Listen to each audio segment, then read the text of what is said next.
मौन को जाने बिना जीना नहीं बीस पीना है। एक संत एक राज्य से गुजर रहे थे। वो लोगों को ऐसी बातें बता रहे थे जो उनकी पुरानी मान्यताओं और धारणाओं को झंझोड़ रही थी। वो जो कह रहे थे उसे सुनना और स्वीकार करना लोगों के लिए मुश्किल था। कुछ लोगों ने पागल समझकर उनकी बातों को अनसुना कर दिया, जबकि कुछ लोग उनकी बातों पर सोचने को मजबूर हो गए। उनके मन में ऐसी सभी पुरानी धारणाओं के प्रति सवाल उठने लगे जो उन्हें बचपन से समाज की ओर से दी गई थी। कुछ कट्टर लोग उस संत की बातों से क्रोधित हो गए। वो डर भी गए थे कि कहीं लोग पुरानी बातों को मानना न छोड़ दें। उन्होंने तुरंत जाकर राजा से शिकायत की कि कोई पागल व्यक्ति लोगों को अपनी बातों में फंसा रहा है। राजा ने सैनिकों को कहकर तुरंत संत को राज्यसभा में बुलवाया। संत के आते ही राजा ने उनसे सवाल किया, हमारी पुरानी धारणाओं पर सवाल उठाने की अनुमति आपको किसने दी? आप कौन हैं? क्या आप कोई विद्वान हैं? थोड़ी देर मौन रहने के बाद संत ने कहा, यह बात बहुत आसान है। मैं कोई रहस्यमय बात नहीं बता रहा हूँ। मैं केवल आपकी पुरानी धारणाओं के पार की बात बता रहा हूँ। सभी किरदार, गुरु, भगवान का दूध, जो भी आप मुझे समझ रहे हैं, ये सभी शाब्दिक बातें हैं। ये बातें केवल विचारों से बनी धारणाएं हैं। मैं कुछ अनुभव की शुद्ध उपस्थिति की बात कर रहा हूँ। इस अनुभव को शब्दों में नहीं बताया जा सकता। शब्द केवल अनुभव की ओर इशारा कर सकते हैं। जब ये शब्द अपना अर्थ खो देते हैं और सत्य से दूर ले जाते हैं, तब जागृति और धारणाओं को झंझोड़ने की जरूरत होती है। फिर सभी शुद्ध मौन अनुभव को जान सकते हैं। इसी संभावनाओं को देखते हुए मैं आपके राज्य के लोगों से बातचीत कर रहा था। जिस शुद्ध अनुभव की मैं बात कर रहा हूँ वो शब्दों और सभी धर्मों के पार है। राजा को कुछ समझ में नहीं आया, लेकिन उस संत की बातों में सत्य की दृढ़ता महसूस हुई। राजा ने उनसे नम्रतापूर्वक कहा, मुझे इस अनुभव को समझने में दिक्कत हो रही है। मेरे और प्रजा की भलाई के लिए आप कृपया इस अनुभव को एक पंक्ति में बताइए, ताकि हम इस अनुभव की ओर अपनी यात्रा की शुभ आरंभ कर पाएं। संत ने कहा, मैं आपको एक शब्द देता हूँ। ये कहकर वो मौन हो गए। राजा ने हाथ जोड़ लिए और कहा, हे महात्मा, कृपया वो शब्द बताएं। संत ने शांति से आंखें बंद करते हुए कहा, मौन। राजा ने थोड़ी देर के उपरांत आश्चर्य से पूछा, इस मौन तक कैसे जाया जा सकता है? संत ने कहा, ध्यान द्वारा यह संभव होता है। राजा ने पूछा, ध्यान कैसे किया जाए? संत ने जवाब दिया, मौन में। ये संपूर्ण सृष्टि मौन कुछ नहीं से उत्पन्न हुई है। सभी जीवों में से केवल इंसान ही मौन पर मनन करके उसे पा सकता है, परंतु इसके लिए इंसान को 2 बार जन्म लेना होगा। इंसान का पहला जन्म माँ की कोख से बाहर आने पर होता है। एक छोटी जगह के बंधन से मुक्ति का एहसास करता है और बड़ी जगह यानी कि दुनिया में प्रवेश करता है, परंतु उससे ये एहसास ही नहीं होता है कि वो माँ की कोख से निकलकर माया की कोख में पहुँच गया है। इंसान का दूसरा जन्म तब होता है जब वो माया की कोख से मुक्त होता है, माया की दुनिया की धारणाओं से बाहर आकर जब वो मौन में अपने असली अनुभव को अनुभव करता है। हालांकि सभी दूसरा जन्म नहीं ले पाते हैं। जो अपने असली अनुभव को जान पाते हैं वो उसी अनुभव में रहकर अपना जीवन जीना पसंद करते हैं। दूसरा जन्म, जिससे उच्चतम जीवन भी कहा जा सकता है, ये सही मायने में जीवन की शुरुआत है। हमारे दूसरे जन्म के बाद ही मौन की अभिव्यक्ति खुलना शुरू होती है। मौन को जानने के 3 महत्वपूर्ण कदम हैं। ये पुस्तक इन 3 कदमों की यात्रा है। पहले कदम पर हम मौन को जानने की कोशिश करेंगे। दूसरे कदम पर मौन में आने वाली बाधाओं को समझकर उन्हें दूर करने के तरीके समझेंगे। तीसरे कदम पर मौन को अनुभव करने के लिए स्वयं को तैयार करेंगे। आप सभी पहले भी इस मौन का अनुभव कर चुके हैं, अपने पैदा होने से 2.5 साल की उम्र तक। अब आप इस मौन अनुभव को भूल चुके हैं। माया की दुनिया से मिली धारणाओं के कारण आप मौन से दूर हो चुके हैं। कईयों को 2.5 साल के बाद भी कभी कभी मौन का अनुभव हुआ है, परंतु उन्होंने अनजाने में उसे गंवा दिया है।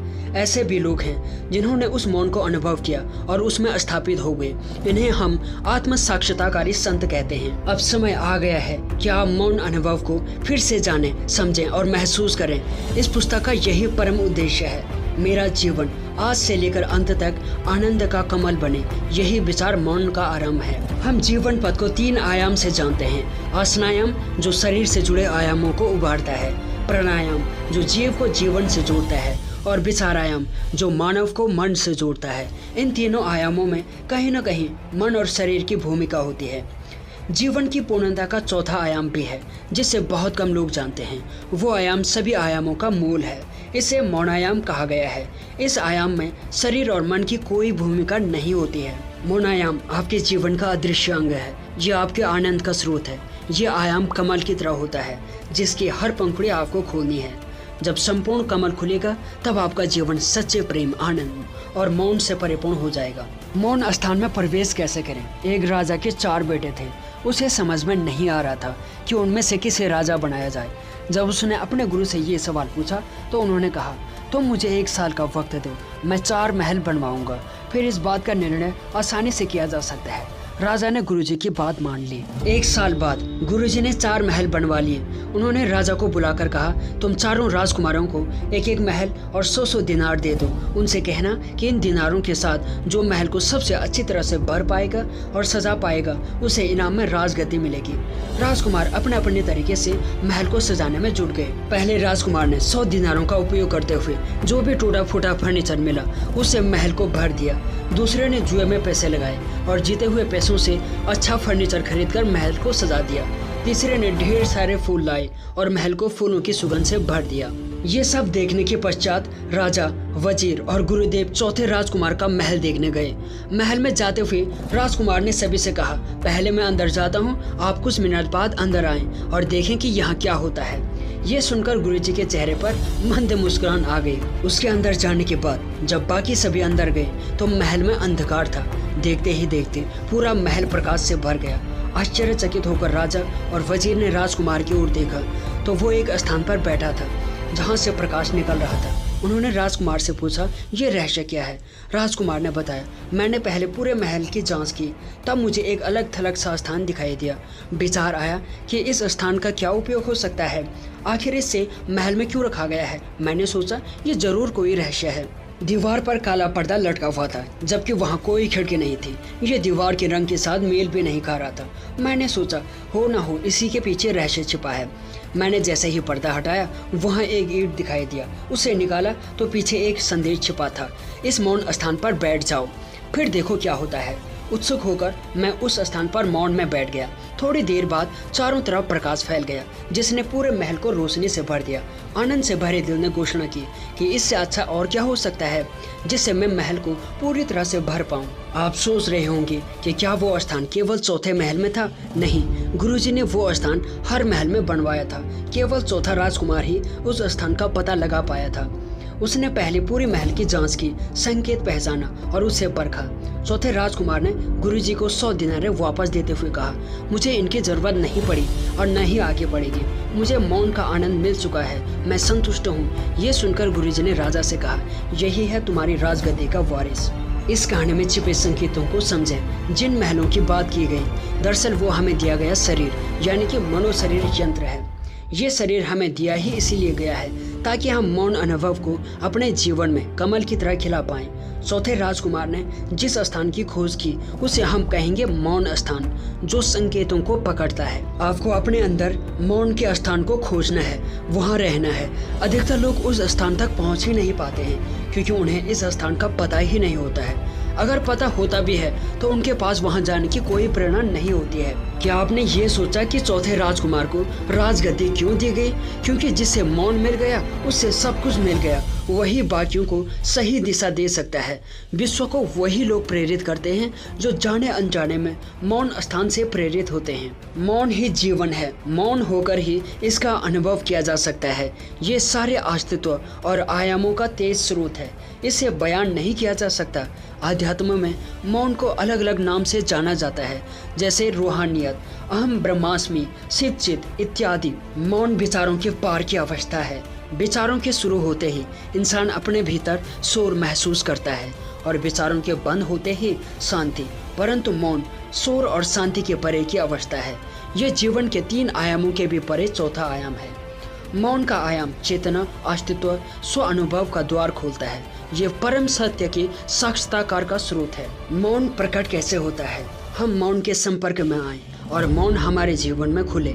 ये इंसान के जन्म का परम लक्ष्य है। इंसान का उच्चतम विकास तभी होता है जब मौन उसके जीवन में खुलता है। इसके लिए बस उसे बांसुरी की तरह खाली होना पड़ता है। क्या आप जानते हैं कि नींद की अवस्था में भी आप मौन में होते हैं, लेकिन इससे आपकी समझ में कोई परिवर्तन नहीं आता है क्योंकि ये अज्ञान में होता है। हाँ, शरीर रिचार्ज होने के कारण तरोताजा अवश्य महसूस करता है, लेकिन इसी मौन अवस्था को जब जागृत अवस्था में जाना जाता है तब जीवन बदल जाता है। लक्ष्य यही है कि जागृत अवस्था में भी आप में मौन प्रकट हो।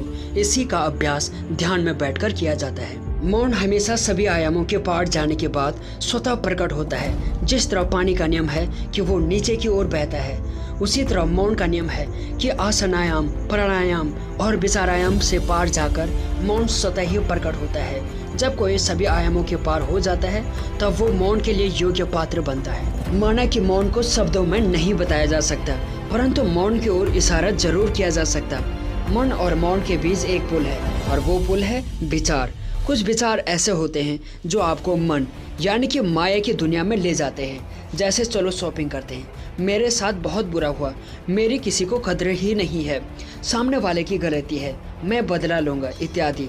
ऐसे सारे विचार आपको माया में ज़्यादा उलझाते हैं। जबकि ऐसे भी विचार होते हैं जो आपको मौन की ओर खींचते हैं। जैसे दुनिया बनाने वाला कहाँ रहता है, अच्छे और बुरे दोनों लोगों में भगवान होता है। क्या आज प्रार्थना करके आनंद आया? आज मैंने पुरानी दुश्मनी भुलाकर काम किया तो अंदर से हल्का महसूस हुआ। मैंने जो मांगा वो नहीं मिला, पर लग रहा है अच्छा ही हुआ। ऐसा लग रहा है कि पूरी कायनात आज मेरी मदद में लगी हुई है। मौन की तरफ यात्रा करनी है तो विचारों की दिशा बदलना होगा। विचारों की दिशा तब बदलेगी जब आप माया के विचारों से मुक्त होंगे, पुरानी सोच से मुक्त होंगे, इमोशन से बाहर आएंगे, व्यक्तिगत इच्छाओं से आगे बढ़ पाएंगे। इस बुक का अगला चैप्टर है, जिस तरह पानी का बहना जरूरी है उसी तरह विचारों का बहना भी जरूरी है। बहते हुए विचार नए होते हैं जिससे जीवन सुंदर तरीके से चलता है। इसके विपरीत जब इसमें कोई विचार बर्फ की तरह जम जाता है तब वो हमारी सोच को दूषित कर देता है। ऐसी जमी हुई सोच हमारे मस्तिष्क में घर कर लेती है। इस बुक का अगला चैप्टर है अतीत की रिकॉर्डेड सोच। आपने बच्चे को देखा होगा, वो हर पल कुछ न कुछ नया करता रहता है। दिन में वो कई बार प्रयोग करता है, जिनमें कभी सफल होता है तो कभी असफल होता है, परंतु इसकी परवाह के बिना वो अपने प्रयोगों का आनंद लेता रहता है। यही बच्चा जब बड़ा होता है तो मुझे सब मालूम है जैसे विचार उसके मन में बस जाते हैं और वो नए प्रयोग करना बंद कर देता है। यही जमी हुई सोच का साइड इफेक्ट है। कुछ लोग 10 साल की उम्र में ही इस विचार के शिकार हो जाते हैं और आगे कुछ नहीं कर पाते हैं। जब आप किसी से मिलते हैं तो उस इंसान के साथ हुई पिछली मुलाकात को याद करते हैं। वर्तमान की मुलाकात में अतीत की रिकॉर्डिंग बीच में आ जाती है कि कल इस इंसान ने मेरे साथ ऐसा किया था, वैसा किया था। पिछली मुलाकात में इस इंसान ने मुझसे फलां बात कही थी जो मुझे बुरी लगी थी, वगैरह वगैरह। इस तरह की रिकॉर्डिंग बीच में आने पर आप उस इंसान को वैसे नहीं देख पाते हैं जैसे वो आज है, बल्कि उससे अतीत के चश्मे से देखते हैं और फिर उससे उसी तरह का व्यवहार करते हैं जैसा अतीत में किया गया था। पिछली बार फलां जगह पर जाकर कैसा महसूस हुआ था। जब मन आपको ये सब बताता है तो आप वर्तमान के अनुभव की तुलना उस पिछले अनुभव से करने लगते हैं। इस तरह आप मौन से दूर और शोर से जुड़ने लगते हैं। इसीलिए जब भी मन आपको किसी पुराने अनुभव की याद दिलाए तो उस विचार को बाहर निकाल दें और मन को नए अनुभव के लिए खुला रखें। अतीत की रिकॉर्डिंग से भरी सोच के बजाय आज के अनुभव से देखना शुरू करें। बार बार पुराना अनुभव याद दिलाने की आदत के चलते मन ने आज तक आपका बहुत ज़्यादा नुकसान किया है। अब मन के बारे में और अधिक सतर्क हो जाएं। अगर आप ऐसा कर पाएं तो सुबह आंख खुलने से लेकर रात को सोने तक आप जो भी अनुभव करेंगे वो सब आपको विशेष लगेगा।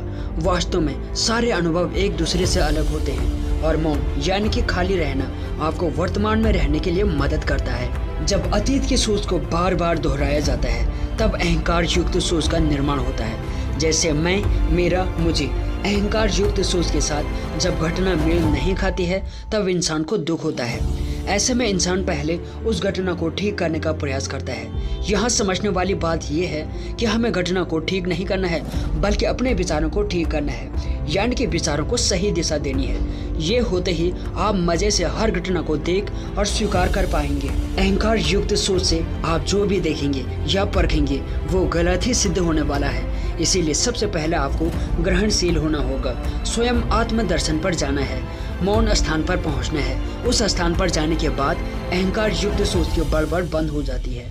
विश्व के हर इंसान के साथ यही हो रहा है, इसीलिए किसी को भी अपनी सोच पर संदेह नहीं आता है। हर कोई अपने अहंकार की बात सुन रहा है। इस सोच को पहचानने के लिए आपको सबसे पहले जागना होगा। बिना जागे आप इस सोच को पहचान ही नहीं पाएंगे।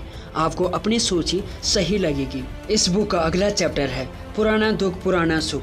कल्पना कीजिए कि आप एक ऐसे देश में गए हैं जहां हर चीज़ अगले दिन कुछ और बन जाती है। जैसे आपने फ्रिज में ककड़ी रखा था तो दूसरे दिन आलू की सब्जी निकलती है। किताब में बुक मार कर रखा था तो दूसरे दिन चिमटा निकलता है। दराज में पेन रखने पर उसकी जगह पेंसिल निकलती है।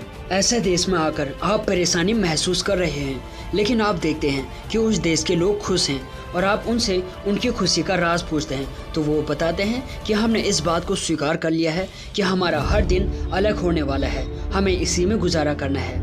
हम बेवजह परेशान होने के बजाय जो मिला है उसी में खुश रहते हैं। यही आपकी खुशी का रहस्य है। वर्तमान में जो हो रहा है उसे स्वीकार करना ही खुशी का रास्ता है। अस्वीकार करेंगे तो खुश नहीं रह पाएंगे। अस्वीकार की वजह से मन में उठने वाले विचार मौन के प्रति ग्रहणशील होने में बाधा बनते हैं। ये दूसरा देश दरअसल आपकी मानसिक दुनिया है।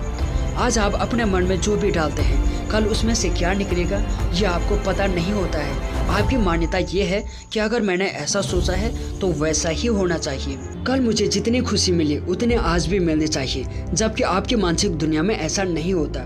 समाधान ये है, अगर आप अपने मानसिक दुनिया में ये तय कर लें कि जो भी निकलेगा मुझे उसे स्वीकार करना ही होगा, तो आप स्वतः ही खुश रहने लगेंगे। आज आपको जो खुशी मिली है उसे कल की खुशी से ना तोलें, बल्कि आज जो आने वाला है उससे संतुष्टि के साथ ग्रहण करना सीखें। अपना नजरिया खुला रखने के लिए कहें, अब मेरी ऐसी कोई जिद नहीं है। जो मैंने रखा था आज जो निकलेगा मैं उसका आनंद लेने के लिए तैयार हूँ। जो भी नया आना चाहता है उसे आने दूंगा। इस तरह आपके मन की वो गुणवत्ता तैयार हो जाएगी जो मौन को खोलने के लिए ज़रूरी है। अब आपको अपने अंदर ऐसी सहजता लानी है कि अगर पुराना मन भी बीच में आने लगे तो उसे बाजू में रखकर कहें कि अब तुम्हारा यहाँ कोई काम नहीं है। इस तरह जब आप सुख और दुख दोनों को अपने अतीत से मुक्त कर देंगे तो आज का दुख सिर्फ आज का दुख होगा, ताज़ा होगा। आज का आनंद भी सिर्फ आज का आनंद होगा, ताज़ा होगा। इसे संभव बनाने के लिए आपको अपना नज़रिया खुला रखना होगा। अगर आपने ये आदत विकसित कर ली तो जीवन में सहज ही आनंद आने लगेगा। फिर मन की जिद भी खत्म हो जाएगी और मौन को प्रकट होने का मौका मिलेगा। आप इमोशन से ऊपर हैं। जीवन में जब सकारात्मक घटनाएं होती हैं तब शरीर में खुशी, आनंद जैसे सकारात्मक इमोशन उभरते हैं, परंतु जब नकारात्मक घटनाएं होती हैं तब नकारात्मक इमोशंस उभरते हैं, जैसे दुख, डर, क्रोध, नफरत, द्वेष, तुलना, निराशा आदि। इमोशंस का मन में उठना स्वाभाविक है, लेकिन उनका मन में जम जाना रोग है। धीरे धीरे ये इमोशंस अंदर घर कर जाते हैं और मौका पाकर उभरकर दुख निर्माण करने आ जाते हैं। जमी हुई सोच की तरह जमे हुए इमोशंस भी मौन खुलने और खाली होने में बाधा डालते हैं। ये माया का पहले प्रकार का चक्रव्यूह है जो काफी खतरनाक होता है। इंसान को पता ही नहीं है कि उसके नकारात्मक विचार उसके शरीर को कैसे हानि पहुंचा रहे हैं। मन में उठने वाले अलग अलग भावनाओं को इंसान रोक नहीं पाता।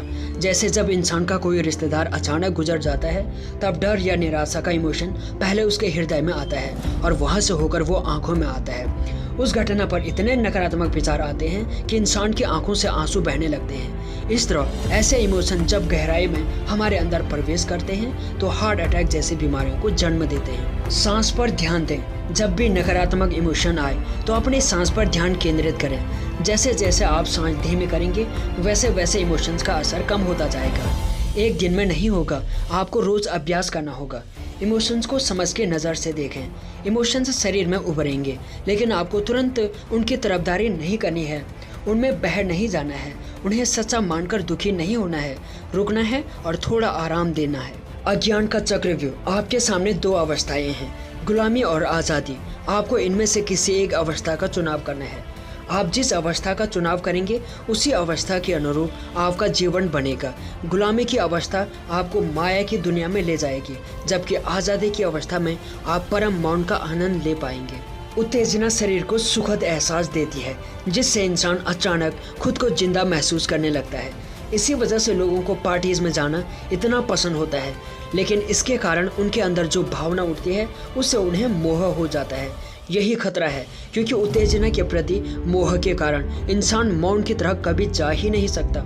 इंसान को अपने इस मोह का पता नहीं होता है। उसे समझ में नहीं आता है कि मुझे सब कुछ इतना उबाऊ क्यों लग रहा है, मुझे निराशा क्यों महसूस हो रही है, अच्छा महसूस क्यों नहीं हो रहा है। उत्तेजना की इस अंधी चाह में इंसान ये देखना भूल जाता है कि दुश्मन मन ये हथियार लेकर उसके सामने खड़ा है, जिसकी वजह से वो निराशा महसूस कर रहा है। उत्तेजना के इस चक्र से मुक्त होने के लिए मोह का टूटना बेहद जरूरी है।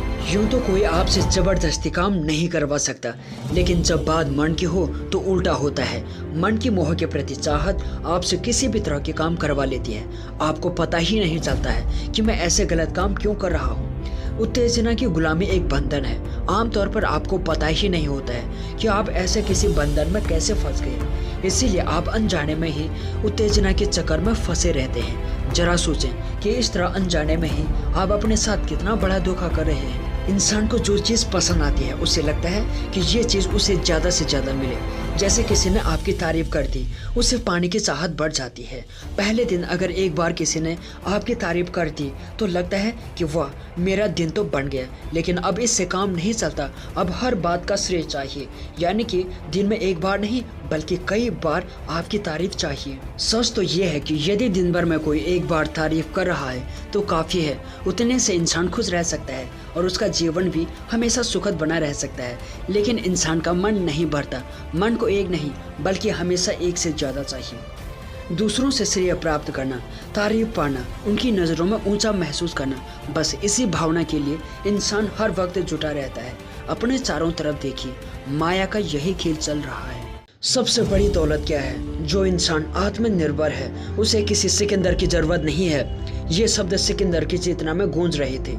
सिकंदर द ग्रेट पूरे विश्व को जीतने का सपना लेकर जब भारत की ओर निकला तब उसके गुरु ने उससे कहा, भारत जा ही रहे हो तो वहाँ से आध्यात्म की दौलत भी लेकर आना।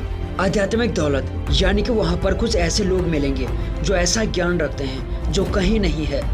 भारत से जब सिकंदर लौट रहा था तब उसे गुरु के आदेश की याद आई। कुछ खोज करने के बाद उसे उसी के ठिकाने से कुछ ही दूरी पर रहने वाला एक साधु यानी कि चंद्रभान के बारे में पता चला। सिकंदर जब चंद्रभान के पास पहुंचे तब वो लकड़ी काट रहे थे और एक तरफ चूल्हे पर खाना बना रहा था। सिकंदर ने कहा, आप क्यों मेहनत कर रहे हैं? मेरे साथ चलिए, आपको खाना मिलेगा। आपको कष्ट करने की कोई आवश्यकता नहीं है। चंद्रभान ने जवाब दिया, जो इंसान आत्मनिर्भर है उसे किसी सिकंदर की जरूरत नहीं है। अर्थात जो आत्मनिर्भर यानी कि आंतरिक तौर पर निर्भर है वो किसी का मोहताज नहीं होता है। चंद्रभान द्वारा प्रस्ताव ठुकराने पर सिकंदर को कितना बुरा लगा होगा, अब आप समझ गए होंगे। अब सिकंदर ने चंद्रभान को डराने के लिए पूछा, आपको डर नहीं लगता? आपके ना कहने से आप अभी काट दिए जाओगे। चंद्रभान ने कहा, जैसे मैंने लकड़ी को काटा वैसा मेरा शरीर भी कटेगा। कटकर जैसे लकड़ी काम में आती है वैसा ही मेरा शरीर भी काम में आएगा और मैं ज़्यादा काम आऊँगा। यह कैसा अतार्किक जवाब है? मरने के बाद भला किसी की उपयोगिता कैसे बढ़ेगी? यानी कि वो इंसान खुद को जान रहा है। जैसे लकड़ी करने का एहसास है वैसे ही वो अपने शरीर के कटने का भी जान सकता है। साथ ही शरीर की सीमाओं से छूटकर उसकी उपयोगिता और बढ़ने वाली है। सिकंदर अचंभे में था कि चंद्रभान के पास ऐसा कौन सा ज्ञान है जिस कारण वो ये कह रहा हो कि मरने के बाद उसकी उपयोगिता बढ़ने वाली है। सिकंदर ने चंद्रभान को नहीं मारा और यदि मार भी दिया होता तो सिवाय अपराध बोध के उससे कुछ नहीं मिलता, क्योंकि जो इंसान इस तरह खड़ा है जिस तरह लकड़ी कटेगी मेरा शरीर भी कटेगा, अवश्य ही उसके पास कोई उच्च ज्ञान होगा। ये सोचकर सिकंदर वहां से चला गया। जाते जाते सिकंदर को चंद्रभान से उच्चतम सीख प्राप्त हुई जिससे उसकी आंखें खुल गई। ऐसा माना जाता है कि भारत में आने के बाद सिकंदर अपने जीवन के प्रति बहुत मननशील हो गया था। उसमें इतना रूपांतरण आया कि मरते वक्त उसने ये इच्छा जताई जब उसका शव अंतिम संस्कार के लिए ले जाया जाए तो उसके खाली हाथ लोगों को दिखाई दे, जिससे देखने वालों को ये संदेश मिले कि जिसके लिए वो जीवन भर लड़ाइयाँ करता रहा वो तमाम धन दौलत, शान शौकत, साम्राज्य आदि यहीं पर छोड़कर जा रहा है। खाली हाथ आया था और खाली हाथ ही जाना है। मनन करने योग्य सवाल है, चंद्रभान के पास ऐसा कौन सा ज्ञान था कि मृत्यु का भय भी उसे विचलित नहीं कर पाया, क्योंकि उसने जीवन का सत्य समय रहते ही जान लिया था। उसने जीवन की असली दौलत कमाई थी और वो दौलत थी सबसे बड़ी दौलत, चेतना की दौलत। चेतना कहें या चेतना शक्ति यानी कि इंसान का होश, समझ, बोध, विवेक, बुद्धि, सत्य ज्ञान। इसी चेतना शक्ति की आभा में सभी लोग समाये हुए हैं। इसी में सिकंदर की तरह राज करने वाले लोग, क्रूर, शैतान समाहित हैं, तो चंद्रभान की तरह ईश्वर भक्त, योगी या कहें स्वयं ईश्वर भी शामिल हैं। एक ही चेतना में सब प्रकट होता है। जैसी आपकी चेतना वैसी ही चीज़ें आपके ध्यान क्षेत्र में आती जाती हैं। निम्न चेतना से हर बात नकारात्मक दिखाई देती हैं, इसके विपरीत उच्च चेतना से सभी ओर सकारात्मकता ही नजर आएगी। आपको तय करना है कि आप किस बोध और समझ से जीवन जीना देखना चाहते हैं। आप बाहर की दौलत को महत्व देंगे या अंदर की दौलत को। यदि आपने उच्च चेतना का जीवन चुना है तो आपको बधाई हो, क्योंकि चेतना ही इंसान की असली पूंजी है। आप आसपास नजर डालेंगे तो दिखाई देगा कि लोग धन दौलत, मान सम्मान, पद प्रतिष्ठा कमाने की एक अंधी दौड़ में लगे हुए हैं। बहुत कम लोग ऐसे होंगे जो अपना ज्ञान बढ़ाने, जीवन को समझने और होश बढ़ाने और आध्यात्मिक उन्नति के लिए समय देते हैं। बाहर की दौलत को कैसे बढ़ाया जाए, कैसे संभाला जाए, उससे खर्च कैसे किया जाए, ये बातें तो हम सब जानते हैं, मगर सबसे बड़ी दौलत चेतना को कैसे कमाया जाए, कैसे बढ़ाया जाए, कैसे बरकरार रखा जाए, ये हम कम जानते हैं। इसीलिए इसी ज्ञान का पाठन करते हुए चेतना के उच्चतम स्तर पर रहकर सजग और खुशहाल जीवन जीने की ओर आप आज ही बढ़ेंगे, क्योंकि चेतना की शक्ति आप में बहुत ही कम है। एक इंसान झील के किनारे बैठकर प्रकृति के सौंदर्य का आनंद ले रहा था। दर्पण की तरह झील का साफ पानी, उसमें खिले हुए कमल के फूल, आसपास के पेड़ों पर चहचहाते पंछी, मानो वो किसी और ही दुनिया में आ गया हो। प्रकृति को निहारते हुए वो शांत वातावरण में कहीं खो सा गया था कि अचानक दब दब की आवाज़ आई और उसकी ये अवस्था भंग हो गई। उसने देखा कि बड़े से जूते पहने वहाँ एक शिकारी आया। उसने अपने कंधे की बंदूक को किनारे रखकर वो कमल के फूलों को रौंदते हुए पानी में गया। उसने कीचड़ से भरे जूते झील के पानी में साफ किए और पूरे पानी को मैला करके वहाँ से चला गया। वो इंसान ये सब देख रहा था। फिर जब उसके घर जाने का समय आया तो वो भी हल्के से झील के पानी में उतरा और एक कमल का फूल तोड़ने के लिए अपना हाथ आगे बढ़ाया। वो फूल तोड़ने ही वाला था कि उसके सामने झील की देवी प्रकट हुई। देवी ने उससे कहा, इसे मत तोड़ो, इससे झील की खूबसूरती नष्ट हो जाएगी। ये सुनकर उस इंसान को आश्चर्य हुआ और अपना तर्क देते हुए उसने देवी से पूछा, मुझसे पहले यहाँ एक शिकारी आया था। उसने बड़ी बेरहमी से फूलों को कुचला, कीचड़ से भरे जूतों को झील के पानी में धोए और उससे तो आपने कुछ नहीं कहा। मैं इतने प्रेम से केवल एक ही फूल तोड़ने जा रहा था तो आपने मुझे रोका क्यों? देवी ने जवाब दिया, वो शिकारी था, उसके लिए जीव हत्या करना कोई बड़ी बात नहीं, तो वो फूलों की कदर क्या ही करेगा। उसकी चेतना इतनी नहीं थी कि वो किसी के दर्द को महसूस कर पाए। वो संवेदनशील है, इसीलिए उसे ये बात बताने में कोई समझदारी भी नहीं है। बताया उसी को जाता है जो समझ सके। तुम्हारी चेतना उससे उच्च है, तुम दर्द समझ सकते हो, इसीलिए तुम्हें बताया जा रहा है। मुझे विश्वास है कि तुम मेरी बात समझोगे और मानोगे भी।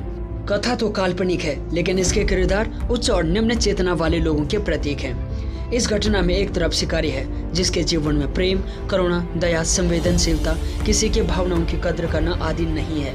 वहाँ बेहोशी और कठोरता ज्यादा है, यानी चेतना का स्तर निम्न है। दूसरी ओर वो इंसान जो कुछ हद तक सही गलत को समझ सकता है, वो सावधानी बरतता है, यानी उसकी चेतना का स्तर शिकारी से उच्च है। उच्च चेतना का इंसान संवेदनशील होता है। वो अच्छा बुरा, सही गलत में भेद कर सूक्ष्म बातों को समझ पाता है। उससे सामने वाले की छोटी क्रिया, उसके दुख दर्द का बोध होता है। इसके अलावा वो निर्जीव वस्तुओं का भी ख्याल रख पाता है। अगर दो लोगों के बीच के झगड़े को सुलझाना हो तो आप दोनों में से उसी से बात करते हैं जो समझदार है, आपकी बात समझ सकता हो, मान सकता हो। जिसकी चेतना निम्न है वो आपकी बात समझना तो दूर, पूरी बात सुनना भी नहीं चाहेगा। वो अपनी ही अकड़ और अहंकार में रहेगा, उसका व्यापार ना समझे भरा रहेगा। ऐसे इंसान को समझाना पत्थर पर सर पटकने जैसा है, जिससे पत्थर को नहीं बल्कि सर पटकने वालों को ही चोट लगती है।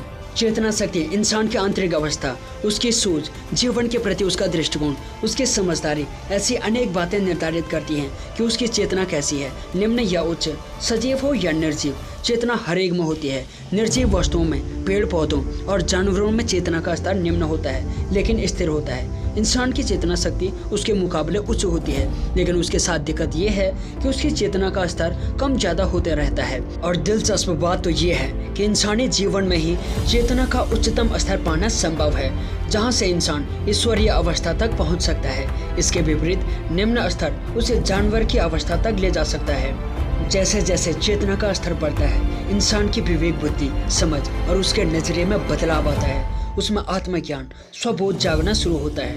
वो अपने असली स्वरूप को पहचानने लगता है। उच्चतम चेतना से वो संपूर्ण ज्ञान से जीवन को देखने लगता है। आइए एक एनालॉजी से चेतना के अलग अलग स्तर को समझते हैं। एक घर में पार्टी चल रही है जिसमें मजेदार खेल रखा गया है। एक अंधेरे कमरे में सोफा सेट पर कोई वस्तु रखी गई है। एक एक को उस कमरे में जाकर आना है और बताना है कि अंदर उन्हें क्या दिखाई दिया। पहला इंसान उस अंधेरे कमरे में जाकर देखता है तो उससे कुछ दिखाई नहीं देता। वो आकर कहता है वहाँ कुछ नहीं। दूसरा अंदर जाते समय थोड़ा सा दरवाज़ा खुला रखता है जिससे हल्का सा प्रकाश कमरे में आता है। वो कहता है वहाँ क्या है, ठीक से दिखाई नहीं दिया मगर कुछ तो है। तीसरा इंसान अंदर जाते समय माचिस लेकर जाता है जिससे उसे हल्का हल्का नज़र आता है मगर साफ साफ न देख पाने के कारण वो आकर कहता है वहाँ कोई बैग रखी हुई है। चौथा इंसान कमरे में मोमबत्ती लेकर जाता है जिसका प्रकाश थोड़ा ज़्यादा होता है। वो कहता है वहाँ एक बच्चा बैठा हुआ है। पांचवा टॉर्च लेकर जाता है जिस वजह से उसे थोड़ा स्पष्ट नज़र आता है। वो बाहर आकर कहता है कि वहाँ एक टेडी बियर रखा हुआ है। छठा इंसान इमरजेंसी लाइट लेकर जाता है जिससे उसे स्पष्ट दिखाई देता है। वो आकर कहता है टेडी बियर नहीं बल्कि वहाँ एक टेडी बियर के आकार का केक सजा कर रखा हुआ है।